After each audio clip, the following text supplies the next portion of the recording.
दुआओं में बंधी मोहब्बत। पुराने शहर की सुबह अजान की आवाज़ से शुरू होती थी।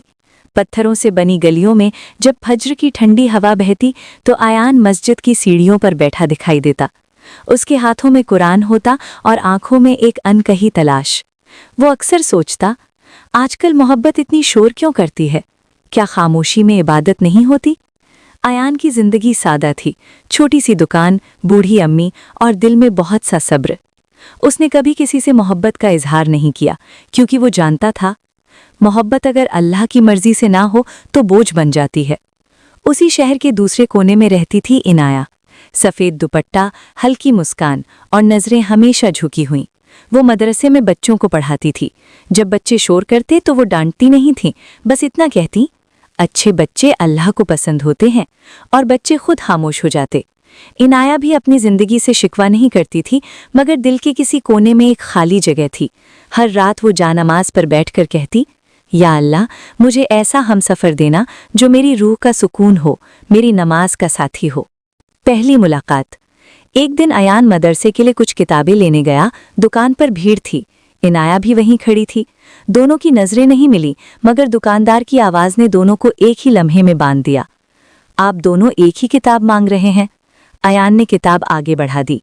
इनाया ने हल्की सी जज़ाकल्लाह कहा। बस यही उनकी पहली मुलाकात थी। उस दिन के बाद दोनों अक्सर एक दूसरे को दूर से देखने लगे। न कोई बात, न कोई वादा, सिर्फ दुआ। अयान ने अपने दिल को समझाया, अगर ये एहसास सच्चा है तो अल्लाह खुद रास्ता बनाएगा। इनाया ने अपनी सहेली से कहा, कुछ रिश्ते नाम से पहले दुआ बन जाते हैं। इम्तिहान का दौर। वक्त आसान नहीं था। इनाया के लिए कहीं और से रिश्ता आया। घर वाले सोच में पड़ गए।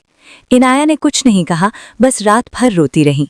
सुबह फज्र के बाद उसने कहा, अब जो भी फैसला होगा अल्लाह की रज़ा से होगा। उधर अयान की अम्मी बीमार पड़ गईं। घर की जिम्मेदारियां बढ़ गईं। अयान ने उस एहसास को दिल में ही दबा दिया और कहा, या अल्लाह, अगर ये मोहब्बत मेरे लिए नहीं है तो मेरे दिल से निकाल दे। मगर सच्ची मोहब्बत दिल से नहीं निकलती, वो सब्र बनकर बैठ जाती है। दुआ का कबूल होना। एक दिन अयान की अम्मी ने खुद कहा, बेटा, मैंने तेरी आंखों में किसी का नाम देखा है, अगर वो नेक है तो रिश्ता भेज दे। अयान की आंखें भर आईं। उधर इनाया के घर भी यही बात चल रही थी। जब रिश्ता पहुंचा तो इनाया ने सिर्फ इतना कहा, मैंने इस नाम को पहले ही दुआ में पढ़ा है। निकाह और मुकम्मल मोहब्बत। निकाह सादा था, न ज्यादा शोर न दिखावा, बस दो दिल, दो दुआएं और अल्लाह की रहमत। निकाह के बाद अयान ने धीरे से कहा, मैंने तुम्हें छूने से पहले, सजाने से पहले